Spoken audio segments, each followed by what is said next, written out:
वन्देऽहं श्रीगुरः श्रीयुतपदकमलं श्रीगुरून् वैष्णवांश्च श्रीरूपं साग्रजातं सहगणरघुनाथान्वितं तं सजीवम् साद्वैतं सावधूतं परिजनसहितं श्रीकृष्णचैतन्यदेवम् श्रीराधाकृष्णपादान् सहगणललिता श्रीविशाखान्वितांश्च।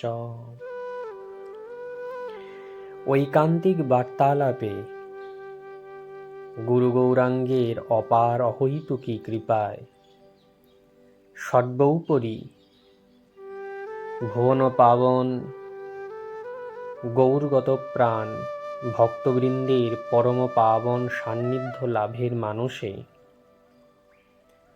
আমরা এই ঐকান্তিক বার্তালাপে আপনাদের সকলকে জানাই সুস্বাগত।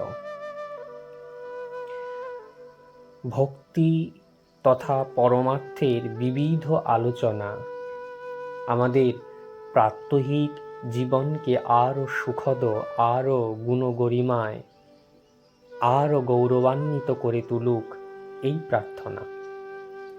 সর্বাঙ্গীন আলোচনার এই অত্যুত্তম বিষয় চয়ন এটিও একটি খুব গুরুত্বপূর্ণ কথা বা গুরুত্বপূর্ণ বিষয়।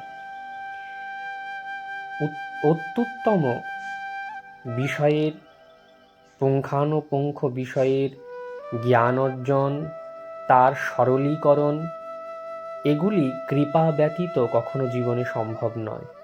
তার জন্য ভগবৎ কৃপার পাশাপাশি তদ অনুগ ভক্ত কৃপারও একান্ত প্রয়োজনীয়তা রয়েছে। তো এখানে আমরা ঐকান্তিক বার্তালাপের প্রসঙ্গে শ্রী জগন্নাথ দেবের প্রাকট্য সম্বন্ধীয় যে শ্রীক্ষেত্রের বৈভব নামক বিষয়টির আলোচনা সূত্রপাত করেছিলাম, সেখানে বলা হয় যে জগন্নাথের নীলমাধব স্বরূপে অবতীর্ণ হওয়ার পেছনে ব্রহ্মার প্রথম পরার্ধে চতুর্ভুজ ভগবান শ্রী নীলমাধবের যে স্বরূপ, সে স্বরূপ বহু জায়গায় কোথাও কিংবদন্তি স্বরূপে, কোথাও শাস্ত্রীয় উক্তিতে তার বিবরণ মেলে। উৎকল ভাষায় দেউল তোলা বলে একখানি গ্রন্থ বহুল প্রচারিত আছেন। সেই গ্রন্থটি কবিতা পুস্তক আকারে লিখিত, যেখানে শ্রী জগন্নাথ দেবের প্রাকট্যের কিছু ইতিহাস প্রচারিত আছে। ব্রহ্মার প্রথম পরার্ধে শ্রী চতুর্ভুজ ভগবান শ্রী নীলমাধব মূর্তিরূপে শঙ্খক্ষেত্রে নীলাচলে পতিত নীচকে যে কৃপা বিতরণার্থ অবতীর্ণ হয়েছেন, সে প্রসঙ্গে বহু কথা আছে। দ্বিতীয় পরার্ধে যখন মনু সন্ধি এক যুগ গত হয়ে সত্যযুগ আরম্ভ হয়, সেই সময় ইন্দ্রদুম্ন নামে সূর্যবংশীয় এক রাজা, যিনি পরম বিষ্ণু ভক্তিমান, তিনি মালব দেশের অবন্তী নগরীতে রাজত্ব শুরু করেছিলেন। তিনি শ্রী ভগবানের সাক্ষাৎকার লাভ করবার জন্য অত্যন্ত ব্যাকুল ছিলেন।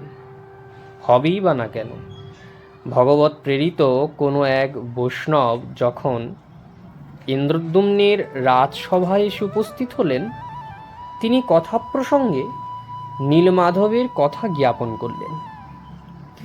রাজা সেই সংবাদ প্রাপ্ত হয়ে বিভিন্ন দিকে বিভিন্ন ব্রাহ্মণকে নীলমাধবের অনুসন্ধানে প্রেরণ করলেন। সকলেই বিফল মনোরথ, আর সেই অবস্থায় রাজধানীতে প্রত্যাবর্তন করলেন। একমাত্র রাজার পুরোহিত শ্রী বিদ্যাপতি বহু স্থান ভ্রমণ করতে করতে কোনো এক অনার্য জাতীয় দেশ, সবর নামক কোনো এক অনার্য দেশে এসে উপস্থিত হলেন। সেই সবরপল্লীতে যখন তিনি বিদ্যাপতি উপস্থিত হলেন, কোনো বিশ্বাবসু নামক শবরের গৃহে তিনি আশ্রয় গ্রহণ করলেন, যেখানে গৃহস্বামীর ললিতা নামে একটি কুমারী কন্যাকে তিনি একাকিনী দেখতে পেলেন সেই কুটিরে। কিছুক্ষণ পরে গৃহস্বামী শবর গৃহে প্রত্যাবর্তন করে সেই ব্রাহ্মণ অতিথির সেবা করবার জন্য কন্যাকে আদেশ করলেন। এরপর শবরের বিশেষ অনুরোধে বিদ্যাপতি তার কন্যার পাণিগ্রহণ করলেন। এ জাতীয় কথা স্কন্দপুরাণের উৎকল খণ্ডে সেখানে মহাজন ব্যক্ত করেছেন। আরও বিস্তৃত রূপে এই লীলা কথাগুলো সেখানে ব্যক্ত করা রয়েছে বা বর্ণনা করা রয়েছে।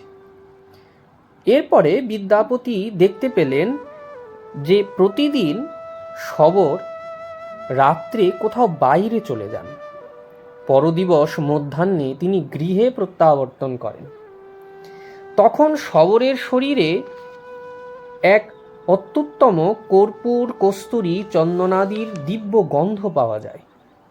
বিদ্যাপতি স্বভাবতই তার পত্নী ললিতা সুন্দরীকে এর কারণ জিজ্ঞাসা করলে ললিতা দেবী বলেন যে তিনি প্রত্যহ, অর্থাৎ তার পিতা বিশ্বাবসু, তিনি প্রতিদিন নীলমাধবের পূজার জন্য অন্যত্র গমন করেন। এতদিন পরে নীলমাধবের সন্ধান পেয়ে বিদ্যাপতির যেন আনন্দের আর সীমা থাকল না। শবরের আদেশ লঙ্ঘন করেই এক প্রকার ললিতা পতিকে নীলমাধবের কথাগুলো জানিয়েছিলেন। হয়তো সেটা দৈবেরই ঘটন। বিদ্যাপতি শ্রী নীলমাধবের দর্শন প্রাপ্তির জন্য অত্যন্ত ব্যাকুল হয়ে উঠলেন। অবশেষে একদিন কন্যার বিশেষ প্রার্থনায় বিশ্বাবসু বিদ্যাপতির চক্ষু বন্ধন করে তাকে শ্রী নীলমাধবের দর্শনের জন্য নিয়ে গেলেন। সেই সময় বিশ্বাবসুর কন্যা স্বামীর বস্ত্রাঞ্চলে কতকগুলি সর্ষের দানা বেঁধে দিয়েছিলেন। বিদ্যাপতি পথে ওইগুলো ছড়াতে ছড়াতে চলছিলেন বিশ্বাবসুর সঙ্গে। যখন বিদ্যাপতি শ্রী নীলমাধবের সম্মুখে উপস্থিত হলেন, তখন শবর বিদ্যাপতির চক্ষুর বন্ধন উন্মোচন করে দিলেন। বিদ্যাপতি সামনে পরমারাধ্য সেই নিত্যতত্ত্ব শাশ্বত বস্তুকে, নীলমাধবের সেই অপূর্ব শ্রীমূর্তি দর্শন করে আনন্দে নৃত্য স্তব আরম্ভ করলেন। শবর বিদ্যাপতিকে শ্রী নীলমাধবের নিকট রেখে কন্দ, মূল, বনপুষ্প আদি পূজোপকরণ আহরণার্থ তিনি অন্যত্র গমন করলেন। সেই সময় ব্রাহ্মণ দেখলেন একটি ঘুমন্ত কাক নিকটস্থ একটি কুণ্ডে পতিত হবামাত্র প্রাণত্যাগ করে আর চতুর্ভুজ মূর্তি ধারণ করে বৈকুণ্ঠে গমন করলেন। এ দেখে ব্রাহ্মণও সেই বৃক্ষে আরোহণপূর্বক সেই কুণ্ডে পতিত হয়ে প্রাণ বিসর্জনের চেষ্টা করলেন। এমন সময় একটি আকাশবাণী হল, হে ব্রাহ্মণ, তুমি যে শ্রী নীলমাধবের দর্শন পেয়েছ তা প্রথমে শ্রী ইন্দ্রদম্ন মহারাজকে আগে জ্ঞাপন তো করো। এরই মধ্যে শবর বনফুল, কন্দমূল আহরণ করে শ্রী নীলমাধবের পূজা আরম্ভ করলেন।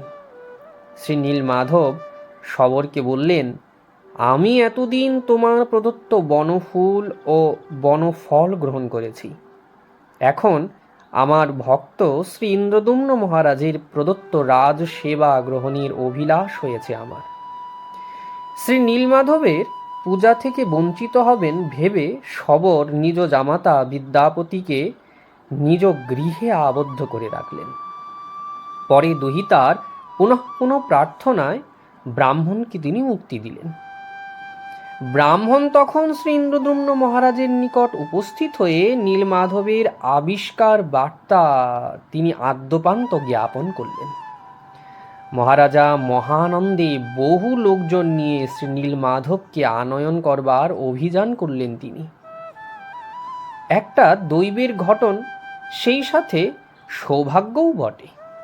বিদ্যাপতির সেই নিক্ষিপ্ত সর্ষের দানাগুলি থেকে এতদিনে সেই চারা গাছ হয়ে আর তা পথপ্রদর্শকের কাজ করল।